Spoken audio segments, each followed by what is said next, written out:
Hello students, कैसे हैं आप सब। मैं वरुण शर्मा आपका स्वागत करता हूं हमारे YouTube channel Takshashila classes build the foundation में। आशा करता हूं आप सब अच्छे होंगे, कुशल होंगे, स्वस्थ होंगे और रेगुलर रिविजन्स कर रहे होंगे। और इसी के साथ जैसे कि आप जानते हैं कि त्योहारों का मौसम या त्योहारों का पर्व आने स्टार्ट हो चुके हैं और आज हमारा जन्माष्टमी का पर्व है। तो आपको श्री कृष्ण जन्माष्टमी की हार्दिक हार्दिक शुभकामनाएं। त्यौहार अच्छे से बनाएं और अच्छे से सेलिब्रेट करें, ठीक है।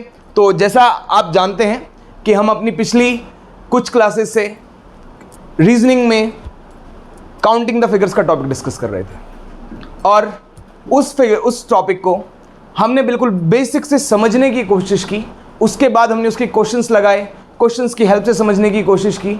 मतलब काउंटिंग द फिगर्स हमने इस तरह से आपको पढ़ाया है कि अगर कोई नया स्टूडेंट जिसने कभी पहले काउंटिंग द फिगर ना पढ़ा हो, अगर वो पढ़ ले इसको आके, तो शायद मेरे हिसाब से कि वो भी उसमें एक्सेल हो जाएगा, क्योंकि मैंने बिल्कुल एकदम बेसिक से पढ़ाना स्टार्ट किया और अच्छे अच्छे लेवल के आपको क्वेश्चन कराए।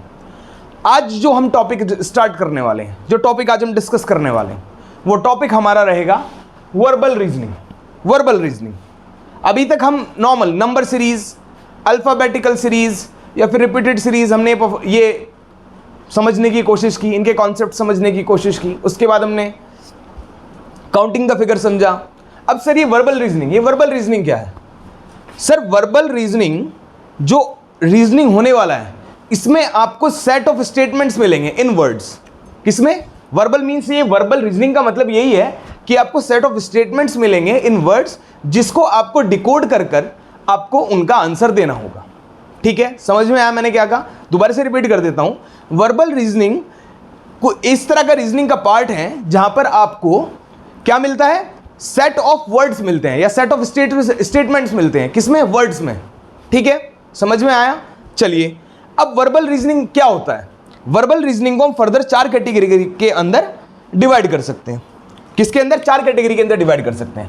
पहला आपने सुना होगा जरूर, ब्लड रिलेशन। अगर आपने सिलेबस पढ़ा है तो आपको बिल्कुल पता होगा, एसएससी का, रेलवे का, यूके ट्रिपल एससी, आप सब देख लीजिए, हर जगह आपको ये ब्लड रिलेशन मिलेगा। ठीक है, और कौन से होते हैं? और अगर हम बात करें तो सीटिंग अरेंजमेंट की बात कर लेते हैं। सीटिंग अरेंजमेंट और किसकी बात करें? या फिर पजल भी इसको बोलते हैं, और पजल। ठीक है ना। और हमारा और क्या होता है? और सर हमारा होता है order and ranking. Order and ranking. और भी होता है क्या? हाँ, एक और होता है sir, distance and direction. Distance and directions. Distance and directions. ये सब जो मैंने आपको 4 टॉपिक लिखे हैं ना, ये रीजनिंग के ही आपके टॉपिक हैं। वर्बल रीजनिंग के अंदर आपके कैटेगराइज होते हैं। मतलब हम वर्बल रीजनिंग को इन 4 पार्ट में कैटेगराइज कर सकते हैं। आज का जो हमारा मेन फोकस रहने वाला है वर्बल रीजनिंग में, जो आज हम डिस्कस करने वाले हैं, वो हम डिस्कस करने वाले हैं ब्लड रिलेशन। क्या डिस्कस करने वाले हैं आज हम डिस्कस करने वाले हैं ब्लड रिलेशन। ठीक है, ये टॉपिक भी हम आगे पढ़ेंगे। ब्लड रिलेशन एक ऐसा टॉपिक है, काफी इंटरेस्टिंग टॉपिक है। और आमतौर पे रिलेशन यानी कि रिश्तेदारियां किसी को अच्छी लगती हैं, किसी को नहीं अच्छी लगती हैं। तो आज क्या है, अभी आपको अच्छी लगानी पड़ेगी। जिनको अच्छी लगती है बहुत अच्छी बात है, लेकिन जिनको अच्छी नहीं लगती हैं उनको ये अच्छी लगानी पड़ेंगी। क्यों? शायद मैं ये कह सकता हूं कि रिश्तेदारियों ने आपका शायद ना पहले कभी इतना फायदा ना कराया हो जितना ये वाली रिश्तेदारी है, ये ब्लड रिलेशन आपका फायदा कराने वाले हैं। क्योंकि ये ब्लड रिलेशन का अगर आप कॉन्सेप्ट ढंग से पढ़ लें तो एक क्वेश्चन हर एग्जाम में आपको देखने मिल जाता है। यहां से एक भी मिल जाता है, कभी कभी 2 भी क्वेश्चन पूछ देता है इस टॉपिक से एग्जामिनर। तो हमें क्या है, हमें टॉपिक अच्छे से पढ़ना है, इसके कॉन्सेप्ट्स पढ़ने हैं। आज हम इसके कॉन्सेप्ट्स डिस्कस करने वाले हैं। आज हम जो इसके कॉन्सेप्ट्स पढ़ने वाले हैं वो बिल्कुल बेसिक से पढ़ने वाले हैं कि ब्लड रिलेशन में एक्चुअल में होता क्या है, कैसे ब्लड रिलेशन हम आइडेंटिफाई कर सकते हैं कि जो हमें क्वेश्चंस दिए होते हैं उसमें हम कैसे अप्रोच लगाते हैं, कैसे कॉन्सेप्ट्स लगाते हैं। आज हम सब बिल्कुल बेसिक से पढ़ने वाले हैं। तो ठीक है, तो चलिए अपनी क्लास स्टार्ट करते हैं। आज हमने आपको बताया कि हमारा टॉपिक रहने वाला है ब्लड रिलेशन। ठीक है, तो ब्लड रिलेशन के साथ स्टार्ट करते हैं।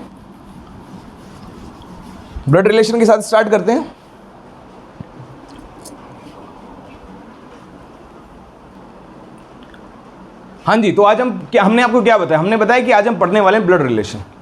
ब्लड रिलेशन को अगर हिंदी में ट्रांसलेट करें तो हम क्या बोलेंगे? खून के रिश्ते। खून के रिश्ते यानी कि मम्मी पापा, भाई बहन, सगे, चाचा ताऊ, दादा दादी। लेकिन इसमें क्या है ना, ये ब्लड रिलेशन कहने के लिए है सिर्फ कि ब्लड रिलेशन के खून के रिश्ते पढ़ने वाले हम, लेकिन नहीं, इसमें आप दूर पार के चचेरे, फुफेरे, मौसेरे, मम्मेरे सब पढ़ने वाले हैं, कुछ नहीं छोड़ते हैं इसमें।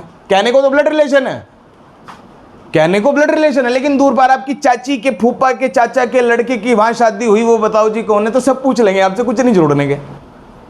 ठीक है ना? तो आज हम क्या पढ़ने वाले हैं? Blood relation. अच्छा, अब अगर हम बात करें रिलेशंस की, किसकी बात करें? रिलेशंस की। तो रिलेशन जैसे कि हम जानते हैं कि रिलेशन अगर हम जनरली बात करें कि या तो आपके मामा मामी, भाई बहन, दादा दादी, मम्मी पापा या फिर चाचा चाची, कुछ भी, तो बेसिकली दो जेंडर होते हैं। बेसिकली बात करते हैं हम, दो जेंडर होते हैं, तीसरे वाले को कैटेगराइज नहीं करेंगे हम यहाँ, क्योंकि क्वेश्चंस में हमारे से इन्हीं दो, मेल और फीमेल, इन्हीं पर पूछे जाते हैं। ठीक है ना? तो मेल और फीमेल, हमें जो मेन फोकस करना है, जो हमारा मेन फोकस रहेगा इस तरह के क्वेश्चंस में, यानी इस टॉपिक में जो हमारा मेन फोकस रहेगा वो रहेगा हमारा जेंडर पे। सबसे पहले हमें जेंडर आइडेंटिफाई करना है। इस तरह के क्वेश्चंस मैं आज आपके सामने लेके आऊँगा कि कैसे हम जेंडर आइडेंटिफाई करते हैं, कैसे हमें पता लगता है, या किस तरह से करते हैं। ठीक है ना? तो आज हम ये सब कुछ पढ़ने वाले हैं, बिल्कुल बेसिक से पढ़ने वाले हैं। तो जैसे मैंने आपको बताया कि रिलेशन का जेंडर या तो मेल हो सकता है या फीमेल हो सकता है। ठीक है? एक चीज मैं आपको एक नोट मार्क कर लेता हूं, ये नोट आप दिमाग में रखना अपने। क्या कहने वाला हूं मैं? जब भी आपके सामने कोई ब्लड रिलेशन का क्वेश्चन आएगा, क्या? जब भी आपके सामने कोई भी ब्लड रिलेशन का क्वेश्चन आएगा तो उसमें आप कभी भी नेम से जेंडर को आइडेंटिफाई नहीं करेंगे। क्या कहा मैंने? मतलब आप कभी भी किसी का नाम सुन के अपने आप से ये नहीं मान लेंगे कि ये लड़का है या ये लड़की है। फॉर एग्जाम्पल, अगर मैं आपको एक एग्जाम्पल दे दूं, मैं एक नाम लिखता हूं कृष्णा। क्या लिखता हूं सर? कृष्णा। मैंने लिखा कृष्णा, तो जी कृष्णा जैसे एग्जाम्पल है, ये कृष्णा किसी मेल का भी नाम हो सकता है, किसी फीमेल का भी नाम हो सकता है कि नहीं हो सकता है? ठीक है, तो सर ऐसी कोई कंडीशन बनती है क्या जहां पर हम ये आइडेंटिफाई ना कर पाए कि जी इसका जेंडर मेल है या फीमेल है? तो ठीक है, इस तरह का एक कंडीशन हम आपको देके देखते हैं। अगर सिंपल लैंग्वेज में बात कर लेते हैं, अभी हम बात नहीं करते हैं नाम्स पे, अभी नहीं जाते, अभी एक एग्जांपल देके मैं आपको समझाता हूं कि कैसी कंडीशन, कहीं ऐसी कोई कंडीशन बन सकती है क्या जहां पर हम किसी पर्सन का जेंडर आइडेंटिफाई ना कर पाए। ठीक है, तो चलिए एक एग्जांपल देता हूं। मैं एक चीज लिख रहा हूं कि सपोज करिए X is a brother of Y. X is a brother of Y, यानी कि अगर हिंदी में बोलूं तो एक्स वाई का भाई है। एक्स वाई का भाई है। तो आपको यहां से ये तो पता चल गया जी एक्स वाई का भाई है, यानी कि एक्स तो मेल है, ये तो पता चल गया मेरे को। तो क्या इस स्टेटमेंट को आपको पढ़कर ये पता चला कि वाई का जेंडर क्या है? भाई वाई मेल भी हो सकता है, फीमेल भी हो सकता है, कुछ भी हो सकता है कि नहीं हो सकता है? बिल्कुल सर, बिल्कुल हो सकता है। तो अभी ये जो मैंने आपको दिया है ना, एक छोटा सा हिंट दिया है। अभी इस तरह का जो मैं आपको डिटेल्ड अभी हम पढ़ने वाले हैं, आगे समझने वाले हैं कि कैसे हम आइडेंटिफाई करते हैं या हमें कैसे पता चलता है कि कोई किसका जेंडर नहीं है। ये हम सब जब हम क्वेश्चन परफॉर्म करेंगे ना तो आपको सब समझ में आने लगेगा, सब खुल जाएगा। ठीक है, अब दूसरी चीज मैंने आपको एक नोट बताया। मैंने क्या बताया? ये नोट आपको ध्यान रखना है, जो बहुत इंपॉर्टेंट चीज है, ये आप मार्क कर लीजिएगा। ब्लड रिलेशन का ये एक मूल मंत्र, या एक ऐसी चीज कह लीजिए कि अगर आप इसको, आपको फॉलो करना ही करना पड़ेगा। अगर आप फॉलो नहीं करेंगे तो हो सकता है कि 70 to 80% केसेस में आप क्वेश्चन एग्जाम में गलत कराएं। क्या कहा मैंने? कि किसी भी नेम से, by name we can't identify the gender of a person. समझ में आया? क्या कहा कि जी ये नोट कर लीजिए आप कि नेम से, ब्लड रिलेशन के टॉपिक के अंदर किसी भी नेम, किसी के नेम से हम किसी का जेंडर आइडेंटिफाई नहीं कर सकते by the name, by the name, बार बार बोल रहा हूं बाय द नेम, बहुत इंपॉर्टेंट बात बता रहा हूं मैं आपको, ठीक है। यह बात आपको ध्यान रखनी है, यह बात आपको ध्यान रखनी है, मूल मंत्र समझ लीजिए इसका। जैसा कि मैंने आपको इस केस में बताया कि जी x is a brother of y, मेरे को पता लग गया जी x y का ब्रदर है, यानी कि मुझे तो पता चल गया जी x मेल है, लेकिन मुझे y का जेंडर इस स्टेटमेंट से आइडेंटिफाई हुआ क्या? नहीं हुआ सर। हो सकता है y बहन हो सकता है y भाई हो, नहीं आइडेंटिफाई हुआ ना मैं। तो इसी तरह की कुछ कंडीशंस आपके सामने एग्जामिनर रखेगा जहां आपको उलझाने की कोशिश करेगा, लेकिन हमने उलझना नहीं है। क्यों? वो कैसे होगा सर? वो ऐसे होगा जब हम कॉन्सेप्ट्स को बिल्कुल बेसिक से पढ़ लेंगे। और मैं आज एक भी लूप नहीं छोड़ने वाला हूं आपका इसमें ना, कि एक भी ऐसी चीज नहीं छोड़ने वाला हूं कि जो एग्जामिनर आपको दे और वो हमने ना पढ़ी हो। हम सब पढ़ेंगे आज, बिल्कुल बेसिक से पढ़ेंगे। दूसरी चीज, मैं एक चीज बताना चाहूंगा कि जनरली होता क्या है ना, जनरली इंग्लिश में ब्लड रिलेशन आसान पड़ता है। इंग्लिश में जो बच्चे इंग्लिश से पढ़ रहे हैं, जो बच्चे इंग्लिश में एग्जाम को अटेम्प्ट करते हैं, या जो इंग्लिश मीडियम के बच्चे हैं, उनके लिए ब्लड रिलेशन आसान रहता है in compare to Hindi medium के बच्चों के लिए। क्यों? वो भी हम आपको आगे बताएंगे। बस ये एक जनरली मैंने आपको एक बात बता दी। चलिए, हमने आपको एक नोट दिया कि जी हम जब ब्लड रिलेशन पढ़ते हैं, ब्लड रिलेशन में हमने सबसे पहले आपको बताया कि ब्लड रिलेशन में हमारा मेल फोकस किस पे रहता है सर? जेंडर पे रहता है। किस पे रहता है सर? जेंडर पे रहता है सर। जेंडर किस टाइप का हो सकता है? तो सर मेल होगा या फिर फीमेल होगा, ठीक है सर। फर्स्ट प्रेफरेंस हमारी किस पे रहेगी? फर्स्ट फोकस किस पे रहेगा सर? जेंडर आइडेंटिफाई करने पे रहेगा, ठीक है ना। हमने क्या कर लिया, हमें कोई स्टेटमेंट मिली, उस स्टेटमेंट में कुछ हमें कहा गया, वो जैसे मैंने एग्जांपल दिया x is a brother of y, तो मुझे x का जेंडर पता चल गया। तो सबसे पहले मेरा क्या होना चाहिए काम जी? सबसे पहले मेरा काम होना चाहिए कि मैं जो मेरे पास जो मेरे को स्टेटमेंट दी है, क्या उसमें से किसी का जेंडर आइडेंटिफाई हो रहा है? आपने देखा जी हाँ हो रहा है जेंडर आइडेंटिफाई, तो ठीक है। और अगर नहीं हो रहा है तो उस केस में क्या करेंगे? उस केस को भी हम आगे बढ़ेंगे। दूसरी चीज जो हमें मेन ध्यान देना है, क्या देना है जी? पहला हमने क्या कहा? पहला तो जी हमें ध्यान देना है जेंडर। दूसरी हमें क्या देना है? दूसरी हमें ध्यान देना है जनरेशन। जनरेशन, अब सर ये जनरेशन क्या है? इस जनरेशन को हम समझेंगे with the help of family tree, with the help of family tree. अब ये फैमिली ट्री क्या चीज है सर? अब एक फैमिली ट्री आप बेसिकली बना सकते हैं। कैसे बना सकते हैं? जैसे आप मेरी फैमिली का एग्जांपल ले लीजिए। मेरे दादाजी हैं, मेरे मम्मी पापा मेरे साथ हैं, मेरे एक भाई बहन है, ठीक है ना। तो इसमें हम कैसे बनाएंगे? तो सबसे ऊपर जनरेशन में सबसे ऊपर कौन आएंगे सर? मेरे दादाजी आएंगे, ठीक है। उसके बाद जो उनके नीचे की जो जनरेशन होंगे उसमें सर मेरे मम्मी पापा होंगे कि नहीं होंगे? उसके बाद फिर इस जनरेशन पे मैं आऊंगा और मेरे भाई बहन आएंगे, ठीक है ना। तो इस तरह से हम जो है जनरेशन को डिवाइड करते हैं कि कितनी स्टेजेस में हमारा फैमिली ट्री बटा हुआ है, यानी कितनी जनरेशन में, फर्स्ट जनरेशन, सेकंड, थर्ड, इस तरह से हम जनरेशन में डिवाइड करते हैं, ठीक है। क्योंकि by the help of this family tree only we can solve the blood relation questions. यानी कि हम सिर्फ और सिर्फ यही एक रास्ता, मात्र एक ऐसा रास्ता है हमारे पास कि जिससे हम हर तरह का, चाहे कॉम्प्लिकेटेड से कॉम्प्लिकेटेड क्वेश्चन आने दो, चाहे इजी से इजी क्वेश्चन आने दो, हम इस फैमिली ट्री की हेल्प से, जो हम फैमिली ट्री अब आपको बनाना सिखाएंगे भी आगे, ठीक है ना, ये फैमिली ट्री की हेल्प से हम समझ जाएंगे बिल्कुल कि कैसे क्वेश्चन को अटेम्प्ट करना है। ये एक तरीका है क्वेश्चन को इजी बनाने का। चलिए, अब समझ में आया मैंने आपको क्या दिया? एग्जाम्पल देके मैंने आपको समझा दिया कि सर कैसे हम एग्जाम्पल देंगे, ठीक है। अब बात कर लेते हैं कुछ रिलेशंस के बारे में। किसके बारे में? कि रिलेशंस, क्या कौन कौन से रिलेशन हम इसमें पढ़ने वाले हैं, ठीक है, कि कौन कौन से रिलेशंस हमारे से एग्जामिनर पूछ लेगा। तो सर ये सोच लीजिए आप कि कोई रिलेशन एग्जामिनर छोड़ेगा नहीं, ठीक है, कि कोई भी रिलेशन एग्जामिनर छोड़ेगा नहीं, सारे पूछ लेगा वो आपसे, चाचा, ताऊ, फुप्पा, बुआ, सब कुछ, सब पूछ लेगा, कोई नहीं छोड़ेगा, ठीक है।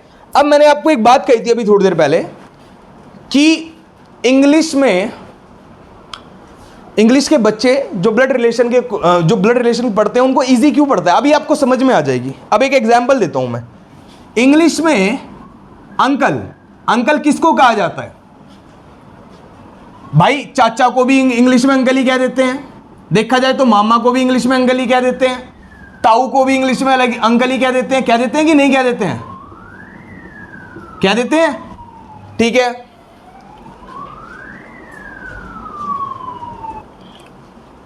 जैसे मैंने आपको कहा कि चाचा, मामा, ताऊ, और एक और ले लीजिए मौसा, मौसा, इन सबको इंग्लिश में अंकल ही कहते हैं। और हिंदी में देख लिए कितने अलग अलग नाम।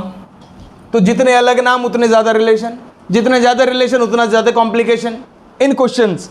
रियल में मत समझ लेना कि जितने ज़्यादा रिलेशन उतने ज़्यादा कॉम्प्लिकेशन, ठीक है ना।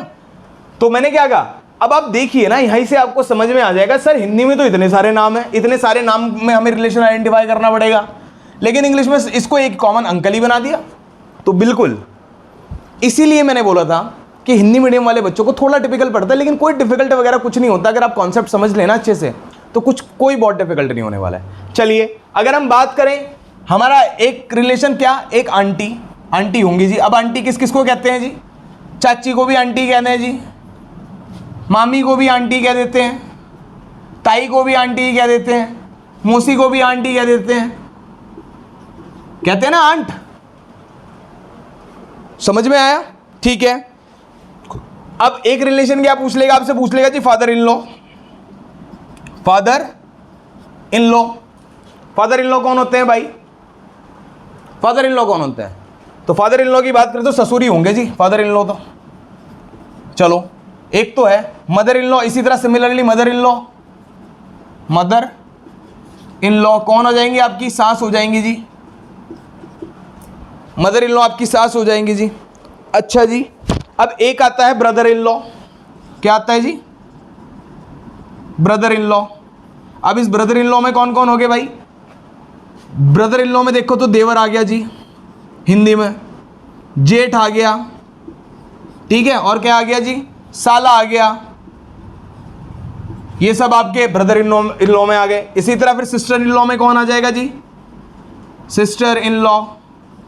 सिस्टर इन लॉ में आ जाएगी आपकी देवरानी, जेठानी, साली। ये सब किस में आ जाती हैं, ये सिस्टर इन लॉ में आ जाती हैं। एक कॉन्सेप्ट और होता है जो थोड़ा सा कॉम्प्लिकेटेड रहता है, मैं आपको सारे नहीं बताने कि मदर फादर तो यार आपको पता है ना, वो तो कोई बहुत डिफिकल्ट बात नहीं है, लेकिन ये जो थोड़े से कॉम्प्लिकेटेड है ना, ये मैं आपको बता रहा हूं। एक रहता है आपका जो रिलेशन रहता है, एक होता है नीस का। नीस, नीस किसको बोलते हैं, अगर देखा जाए तो भतीजी को भी नीस ही बोलते हैं, ठीक है जी, भांजी को भी नीस ही बोल देते हैं, बोल देते हैं कि नहीं बोल देते हैं, ठीक है। एक होता है आपका इसी तरह नेफ्यू। नेफ्यू, नेफ्यू कौन होता है जी, भतीजा, भांजा। ये कौन हो गए आपके, ये आपके हो गए नेफ्यू। तो ये कुछ रिलेशन ऐसे थे जो मैंने सोचा कि आपको क्वेश्चन स्टार्ट होने से पहले बता दूं कि जिससे आपके माइंड में क्लैरिटी आ जाए, ठीक है ना। ये जो रिलेशंस कुछ ऐसे हैं जो थोड़े से कॉम्प्लिकेशंस क्रिएट कर देते हैं एग्जाम में या क्वेश्चन में, तो ये हमें पहले पता होने चाहिए, इसलिए मैंने आपको ये पहले से क्लियरली बता दिया, ठीक है। अब ये समझ लेना आप। अब इसके बाद हम थोड़ा सा आगे चल रहे हैं और अगले स्टेप पे चलते हैं।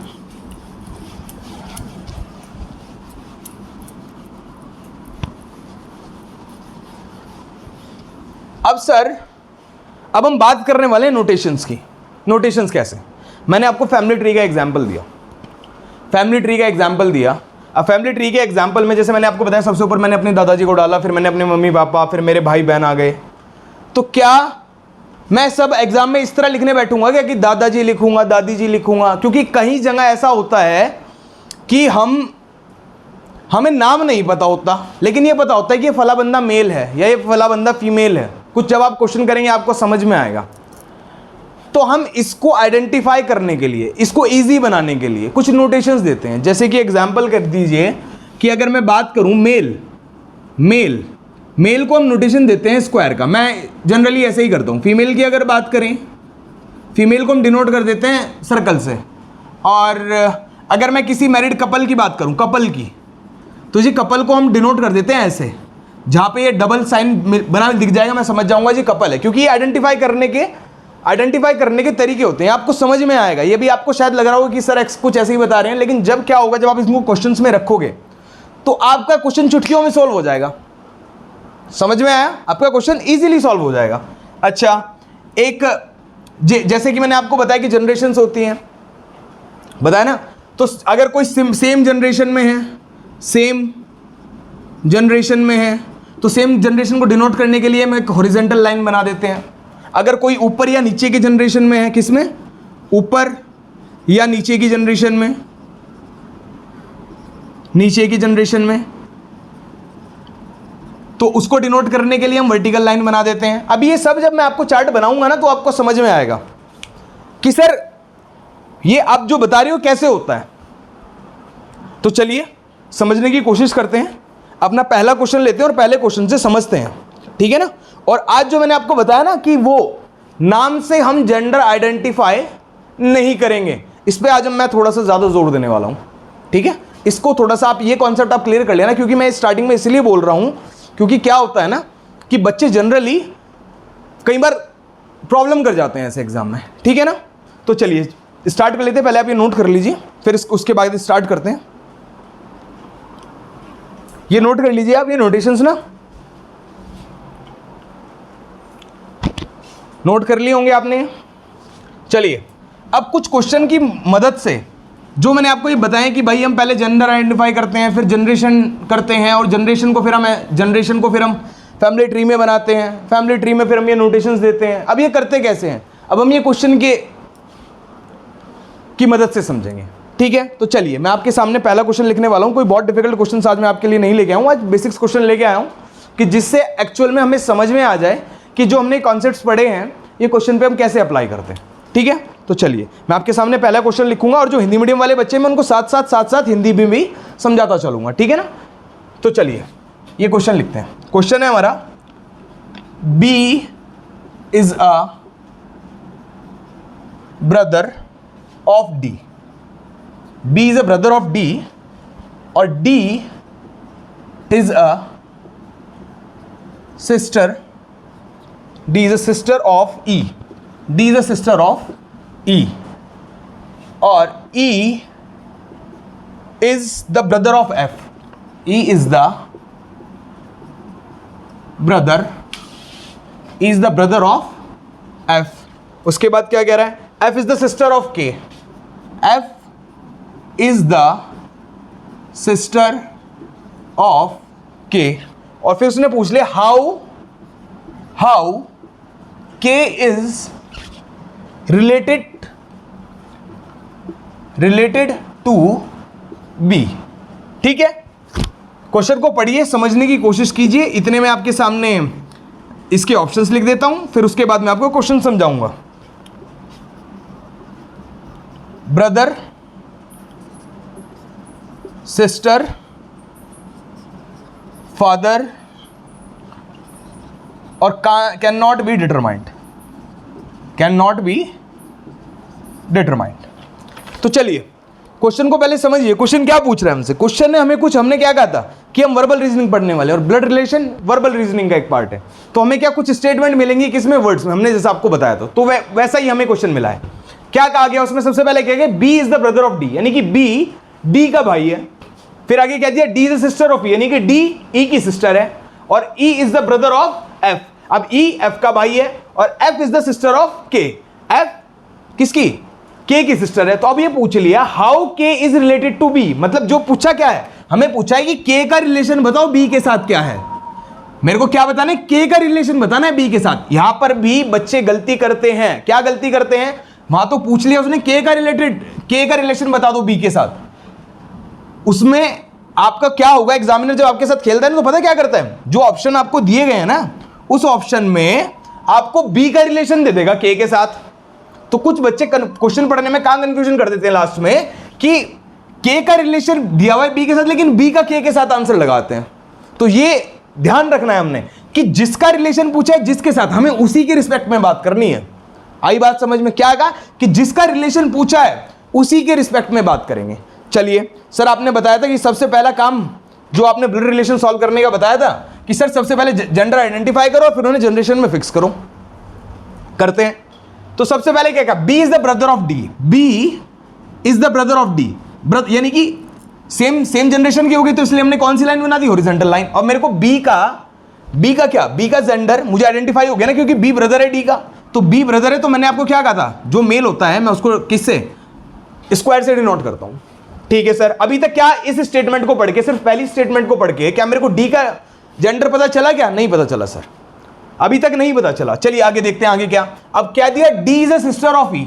अब मुझे पता चल गया, तो यानी डी सिस्टर है, तो यानी डी फीमेल है, और सिस्टर है तो फिर से सेम जनरेशन, सिस्टर ऑफ ई। तो क्या मेरे को अभी तक ई का पता चला? सिमिलरली नहीं पता चला। तो चलिए आगे देखते हैं। ई is the brother of F. अब मेरे को पता चल गया ई का, क्यों? ई एफ का ब्रदर है, ठीक है, सेम, ये भी सेम जनरेशन, एक ही जनरेशन की बात हो रही है। E is the brother of F. F is the sister of K. अब मेरे को एफ का पता चल गया जी, F is the sister of K, पता चल गया जी, F is the sister of K, ठीक है। अब उसने मेरे से लास्ट में पूछ लिया जी बताओ हाउ के इज रिलेटेड टू बी, यानी के और बी के बीच में रिलेशन क्या है, यानी कि के बी का क्या लगता है, ये पूछ लिया उसने। क्या पूछ लिया? के बी का क्या लगता है। तो क्या आप बता पाएंगे क्या इसका आंसर? ब्रदर है कि सिस्टर है? भाई एक जनरेशन के है ना, ब्रदर है कि सिस्टर है? बताइए। हम इस क्वेश्चन का आंसर ही नहीं दे सकते। पूछिए क्यों?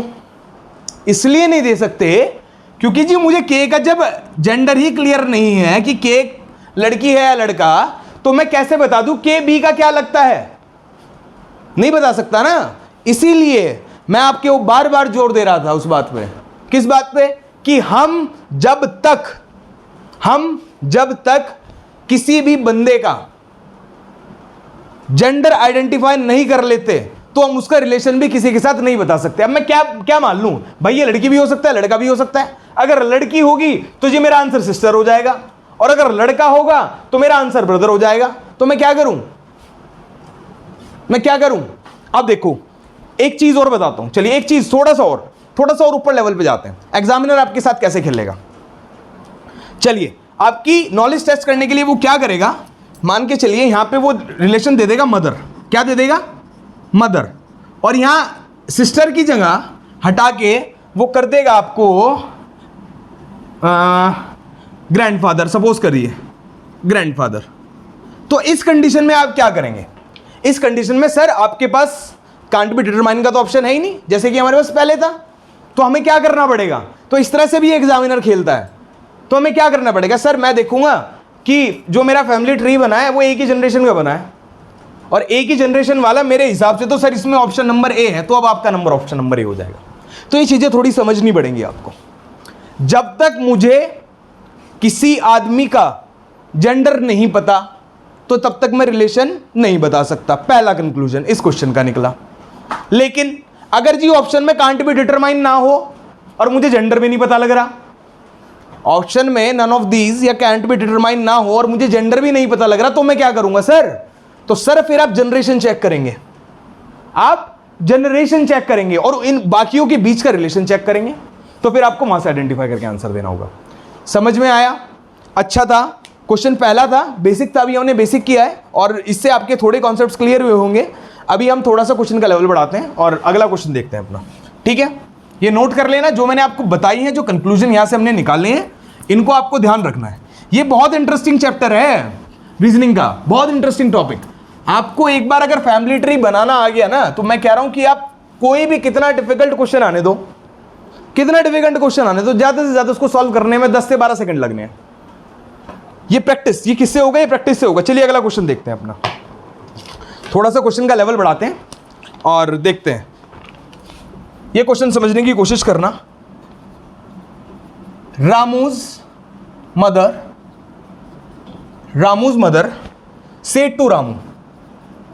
said to Ramu, my mother has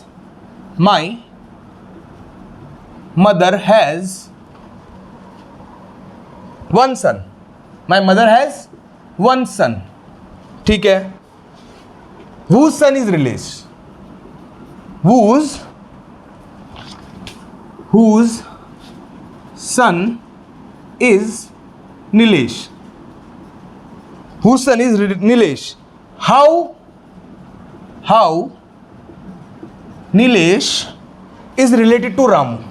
Is related to Ramu? Question mark. Option. मेरा क्या रहेगा ऑप्शन? अंकल पहला, दूसरा कजन, तीसरा ब्रदर, और फिर है नेफ्यू। चलिए, ये 4 ऑप्शन है आपके पास। हमने क्वेश्चन पढ़ा, क्वेश्चन को मैं हिंदी में समझा देता हूं कि Ramu mother said to Ramu, Ramu की मदर ने रामू से कहा, क्या कहा? रामू की मदर कहती है कि माई मदर हैज वन सन, यानी कि मेरी मां की एक लड़का है, मेरी मां का एक लड़का है, ठीक है। वो सन इज नीलेश, जिसका सन क्या है? नीलेश, जिसके सन का नाम नीलेश है। अब वो पूछ रहा है how Nilesh is related to Ramu, how Nilesh is related to Ramu, ठीक है। क्या? तो उसने क्या पूछ लिया? उसने पूछ लिया नीलेश का रिलेशन बताओ रामू से क्या है। रामू का रिलेशन नीलेश के साथ कुछ हमें नहीं मतलब है, हमें मतलब है क्वेश्चन ने पूछ लिया कि नीलेश का बताओ जी रामू के साथ क्या है। तो क्या करेंगे? सबसे पहले हम स्टार्ट करेंगे क्या? चार्ट बनाना, फैमिली ट्री बनाते हैं। चलिए, रामूज मदर सेड टू रामू, यानी कि कोई एक रामू नाम का बंदा है जी, ठीक है सर, है रामू नाम का बंदा है कोई। अब रामू की मदर ने रामू को कहा, तो रामूज मदर, तो यानी उससे एक जनरेशन ऊपर रामू की मदर होगी कि नहीं होगी? होगी कि नहीं होगी? हाँ सर बिल्कुल होगी। और जब रामू मदर है तो मुझे इनका जेंडर भी पता है, ये जेंडर फीमेल है क्योंकि मदर है जी। अब रामू का जेंडर नहीं पता, मैंने क्या कहा था? रामू का जेंडर नहीं पता क्योंकि हम नाम से जेंडर आइडेंटिफाई नहीं कर सकते, लेकिन मुझे क्या, मुझे रामू की मदर का तो पता है ना, क्योंकि मदर कह दिया तो फीमेल हो गया भाई, सीधा सीधा। चलिए ठीक है। अब क्या कहा रामू की मदर ने कि माई मदर हैज वन सन, यानी कि रामू की मदर कह रही है कि उनकी एक मदर है और उनका एक सन है, अब एक सीधी सी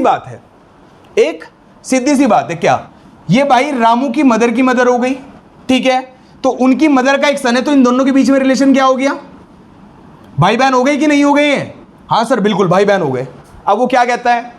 हु सन, यानी उनके जो सन का सन है उसका नाम है, यानी इनका सन, यानी इससे एक जनरेशन नीचे, तो क्या हो गया? उसका नाम नीलेश हो गया सर, ठीक है।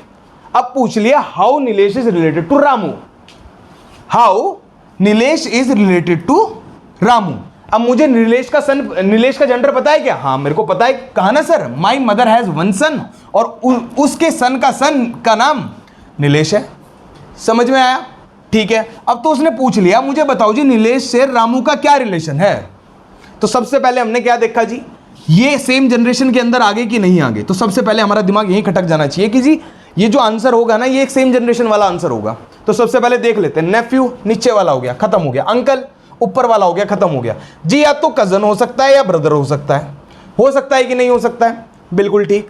तो सर ब्रदर कैसे नहीं हुआ? अब यार ये देख लो ना, ये बहन है ये भाई है, इन दोनों की अलग अलग संतान है, तो मामा मुस्ती के लड़के नहीं हो गए हैं। हाँ तो क्या बन गया भाई? हमारा आंसर हो गया कजन, ठीक है। समझ में आया?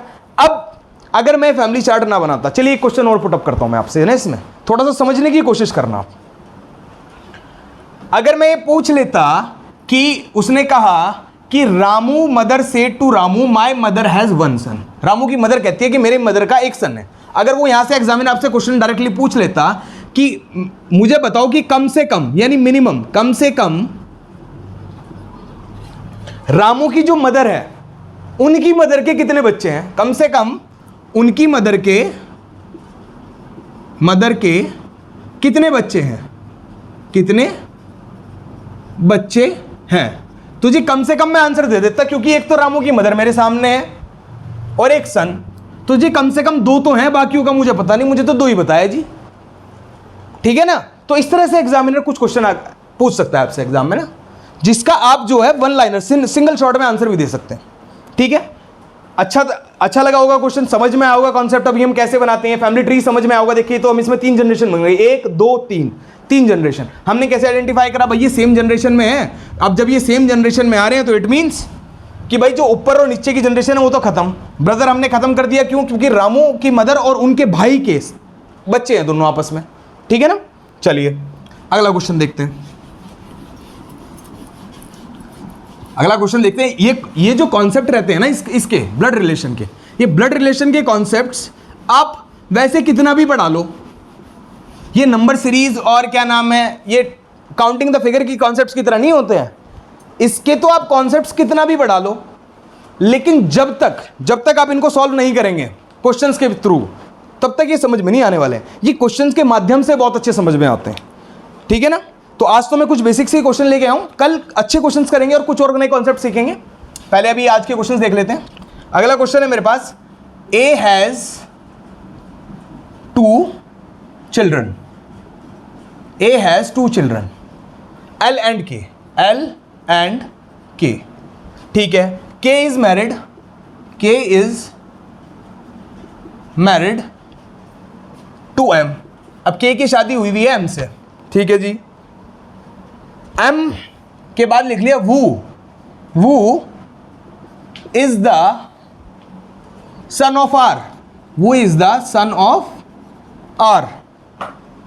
और फिर इसके लिख दिया who is the grandfather of I, grand father of I. अब लिख लिया I is the daughter of M, I is the daughter of M, ठीक है। अब उसने लास्ट में क्या पूछ लिया, how L is related to I, L is related to I. इसके जो हमारे ऑप्शंस रहेंगे वो रहेंगे, पहला है जी मैटरनल अंकल, मैटरनल अंकल। दूसरा हो गया मैटरनल आंट, मैटरनल आंट। तीसरा हो गया ब्रदर, और चौथा हो गया can't be determine, can't be determined. चलिए ऑप्शन देख के डरे तो नहीं ना, चलिए पहले ऑप्शन क्लियर कर देता हूं। मैटरनल अंकल, मैटरनल अंकल की साइड से मतलब हो गया माता की साइड से अंकल। तो माता की साइड से अंकल कौन हो सकता है, यानी कि आपके मामा, ठीक है, हिंदी वाले बच्चों के लिए बता रहा हूं। मैटरनल आंट यानी कि माता की साइड से आपकी माता की साइड से आंट कौन हो सकती है, मासी हो सकती है जी, ठीक है ना। ब्रदर और ये तो बताइए ना, ब्रदर का तो कोई दिक्कत ही नहीं है। चलिए क्वेश्चन पढ़ते हैं, क्वेश्चन हमसे क्या पूछ रहा है। क्वेश्चन पूछ रहा है जी, ए सबसे पहले ये देख लेते हैं कि उसने हमसे लास्ट में क्वेश्चन पूछा है। उसने पूछा है कि how L is related to I, how L is related to I. तो हमें क्या बताना है, एल का रिलेशन बताना है आई के साथ। आई का एल के साथ क्या हमें मतलब नहीं है, हमें बताना है कि एल का रिलेशन क्या है आई के साथ, ठीक है। समझ में आया। ये एक एग्जांपल देके समझाता हूं। जैसे कि बात कर लेते हैं, मैं अपनी मम्मी का क्या लगूंगा, पुत्र लगूंगा कि नहीं लगूंगा, बेटा लगूंगा। तो मेरा जो रिलेशन अपनी मम्मी के साथ है वो मेरी माता है, और उनका रिलेशन मेरे साथ क्या, मैं उनका पुत्र हूं। तो दो लोगों के बीच में इस तरह से रिलेशन काम करता है, ठीक है। तो चलिए काम करते हैं, अब इसका चार्ट बनाते हैं। कैसे करते हैं, A has 2 children, L and के। तो भाई ए कोई है, ए का क्या इस स्टेटमेंट से जेंडर आइडेंटिफाई हुआ नहीं हुआ सर। इसके कोई 2 चिल्ड्रन है सर, मान लिए सर। कौन है 2 चिल्ड्रन, एक तो मान लो जी एल है और एक मान लो के है। अब एल के सेम जनरेशन के है तो मैंने ऐसे बना दिया, ठीक है। K is married to M. अब जो के है ना वो और एम की शादी हुई है, के और एम की शादी हुई हुई है। अभी भी क्या जेंडर पता चला, नहीं पता चला सर, लेकिन ये पता लग गया कि ये मैरिड है, ठीक है सर। अब एम के लिए कह रहा है वू is the son of R. ये जो वू लगता है ना, वू, ये वू से ठीक पहले वाले आदमी के लिए लगता है जिसके बारे में बात हो रही है। तो यानी एम के लिए बोल रहा है M who is the son of R. अब मुझे एम का जेंडर पता लग गया जी, एम सन है किसका, आर का सन है। तो ये ऑटोमेटिकली ये फीमेल हो जाएगी कि नहीं हो जाएगी। अब आदमी शादी थोड़ी ना करेंगे, ठीक है ना। चलिए तो अब उसने कहा कि M is the son of R, चलिए समझ में आता है सर। उसके बाद क्या है, अब आर के बारे में बात हो रही है, यानी कि वू किसके लिए लगेगा, ठीक अपने से पहले वाले के लिए। वू इज द ग्रैंडफादर ऑफ आई, यानी कि आर का भी मुझे पता चल गया रिलेशन, आर का भी जेंडर पता चल गया। क्या है जी, ये भी मेल है, क्योंकि ग्रैंडफादर बोल दिया ना और आई का बोल दिया, यानी कि एक जनरेशन छोड़ के यहां पर कहीं आई बिलोंग कर रही होगी या कर रहा होगा, ठीक है, ग्रैंडफादर ऑफ आई। अब कह दिया I is a daughter of M, यानी आई जो है एम की डॉटर है तो यानी कि फीमेल, और इसकी है तो यानी के की भी डॉटर होगी, क्योंकि ये दोनों मैरिड है। हाँ बिल्कुल है सर। अब उसने पूछ लिया how L is related to I. उसने क्या कहा जी, how L is related to I. तो जी एल से आई का रिलेशन बताओ जी। सबसे पहले मैंने देखा कि एक लेवल नीचे का रिलेशन है, एक लेवल नीचे का रिलेशन है। तो एक लेवल नीचे का रिलेशन है यानी कि बराबर वाले खत्म, बराबर वाले तो खत्म हो गया। तो एल आई की क्या लगेगा, बता सकते हैं क्या, बता सकते हैं हम, नहीं बता सकते। क्यों नहीं बता सकते भाई, जेंडर ही नहीं पता, जेंडर ही नहीं पता। अब क्योंकि ये जो व्यक्ति है ये इसकी माता की साइड से है व्यक्ति, तो ये मैटरनल अंकल भी हो सकता है और मैटरनल आंट भी हो सकती है कि नहीं हो सकती है, मुझे पता नहीं, तो मैं क्या करूंगा, आंसर लगाऊंगा जी can't be determine.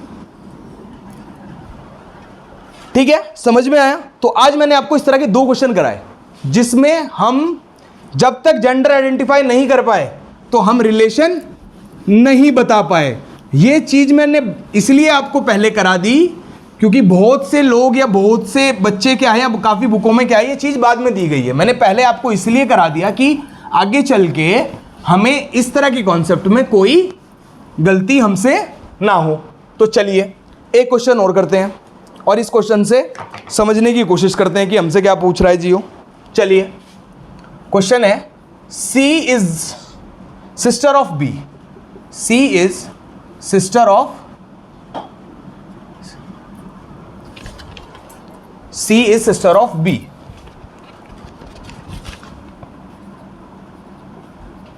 C is sister of B and aunt of A and aunt of A। ठीक है जी। अब अगली स्टेटमेंट में क्या कह रहा है जी, फादर ऑफ B, जो B का जो फादर है, हैज 2 चिल्ड्रन, हैज 2 चिल्ड्रन। ठीक है, that is 1 son and 1 daughter, 1 son and 1 daughter, एक सन है एक डॉटर है। ठीक है, अब उसमें क्या दिया, D is a sun of C, sun of C and brother of E and brother of E and brother of E। ठीक है, and E is an IC of F and E is a niece of F, यानी कि E F की भतीजी है। ठीक है ना, नीस बताया था ना, नीस कौन होती है, भतीजी। भतीजी हो सकती है, भांजी हो सकती है, कोई भी हो सकती है। F, if A is a son of F, is a son of F। अब उसने कह दिया A अगर F का सन है, then how is F related to C,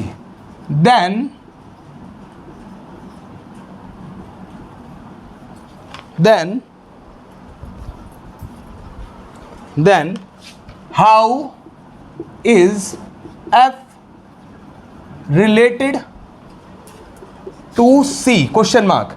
option दे देते हैं आपको।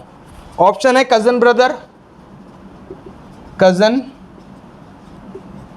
Brother, B sister in law,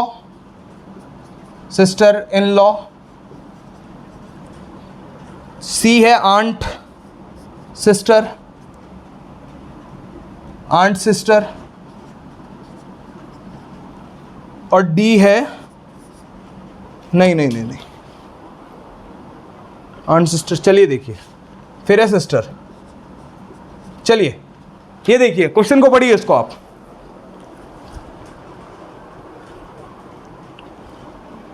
question को पढ़िए और क्वेश्चन को पढ़ के समझने की कोशिश कीजिए क्या कह रहा है क्वेश्चन। चलिए क्वेश्चन को समझने की कोशिश करते हैं। क्वेश्चन देखते हैं सबसे कहां स्टार्ट, पहले देख लेते हैं क्वेश्चन में हमसे क्या पूछा है। उसने पूछा है how F is related to C. तो उसने पूछा है जी मुझे एफ का सी के साथ रिलेशन बताओ। किसका? एफ का सी के साथ बताओ। सी का एफ के साथ क्या हमें मतलब नहीं है, हमें बताना है एफ का सी के साथ क्या है। तो सबसे पहले देखते हैं C is a sister of B. तो सी जो है वो बी की सिस्टर है कि नहीं है? बिल्कुल है सर। और आंट है ए की, और ए की आंट है, तो ए की आंट है यानी ए कहीं नीचे बिलोंग कर रहा होगा यहाँ पर। सॉरी ये सर्कल क्यों कर दिया, अभी इसका हमें जेंडर थोड़ी ना पता है। तो ठीक है, ए को हमने कहीं यहाँ पर रख दिया। ठीक है, अब उसके बाद क्या कहते हैं, father of B has 2 children. Father of B has 2 children. अब जो बी का जो फादर है, फादर यानी कि मेल, उसके 2 चिल्ड्रन है, उसके 2 चिल्ड्रन है। कौन है? एक तो सन है और एक डॉटर है। अब जब बी और सी भाई हैं, क्या सुनना इस चीज को, जब बी और सी भाई हैं और बी के फादर के दो क्या नाम नहीं, बी और सी भाई, बी और सी सॉरी सी बी की बहन है, सी बी की बहन है, समझ में आया? सी बी की बहन है और बी के फादर के 2 बच्चे हैं, सिर्फ 2 ही बच्चे हैं, एक लड़का एक लड़की। तो जब ये लड़की है तो ये ऑटोमेटिकली लड़का हो जाएगा कि नहीं हो जाएगा? ठीक है सर, हो जाएगा। अब क्या कहता है, D is the son of C। अब कोई D है जी, इसे A को थोड़ा सा यहां लिख लेते हैं, कोई D है, वो जो D है ना वो C का सन है, D is the son of C, ठीक है, पता चल गया सर।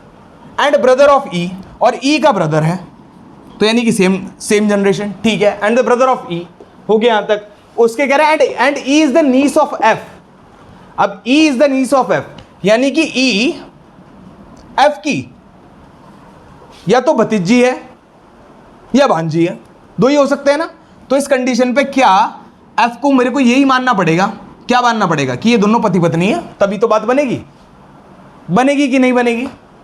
बिल्कुल बनेगी। तो इस कंडीशन पे E जो है इसकी भांजी हो जाएगी कि नहीं हो जाएगी? तो क्या हो गया, E is a niece of F। Is, अब नीस है तो फीमेल, ठीक है। अब वो क्या कहता है, if A is a son of F। अब जो A है ना, यो F का सन है, तो यानी कि B का भी सन हो गया automatically. Then how F is related to C, तो F is related to C, यानी कि F और C के बीच का रिलेशन पूछ लिया। सेम लेवल का रिलेशन है, सबसे पहली बात तो क्या है, सेम लेवल का रिलेशन। तो सेम लेवल का क्या बनेगा भाई, पति की, यानी कि पति की बहन क्या लगेगी, सिस्टर इन लॉ। पति की बहन क्या लगेगी, sister in law, option number B. अच्छा क्वेश्चन था, थोड़ा सा कॉम्प्लिकेटेड था। यहां से यहां ना ये रिलेशन बनाना, ये वाला रिलेशन बनाना, ये थोड़ा सा कॉम्प्लिकेटेड पार्ट था इसमें, कि हम कैसे बनाएं कि ये इसकी नीस है, ठीक है ना। तो अब होता क्या है, कुछ क्वेश्चन ऐसे होते हैं कि एक रिलेशन ऐसा दे देते हैं कि जिसका कहीं से कहीं कोई लिंक नहीं बैठ रहा होता, तो हमें ऐसे लिंक बिठाना पड़ता है, जैसे मैंने इसमें बिठाया, ठीक है। तो आज की क्लास को यहीं समाप्त करते हैं। आज जो हमने आपको कॉन्सेप्ट पढ़ा है, सबसे पहले आपको कॉन्सेप्ट रिवीजन करने हैं, और जो मैंने आपको एग्जांपल्स दिए, इस एग्जांपल से आशा करता हूं कि आपको जो कॉन्सेप्ट्स मैंने पढ़ा है, इनसे आपको ये फैमिली चार्ट और ये नोटेशंस वगैरह ये सब समझ में आ गई होंगी कि फैमिली का हम ट्री कैसे बनाते हैं, उनको जनरेशन में कैसे डिवाइड करते हैं, और फिर कैसे आंसर आइडेंटिफाई करते हैं, जो हमसे क्वेश्चन पूछा जाता है हम उसको कैसे रिलेट करते हैं, ठीक है ना। तो आशा करता हूँ आपको समझ में आया होगा, आपको अच्छा लगा होगा।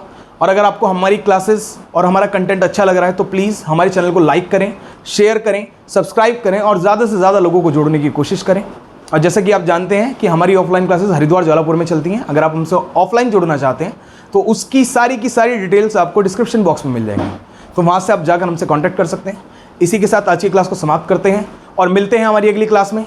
नमस्कार, जय श्री राम।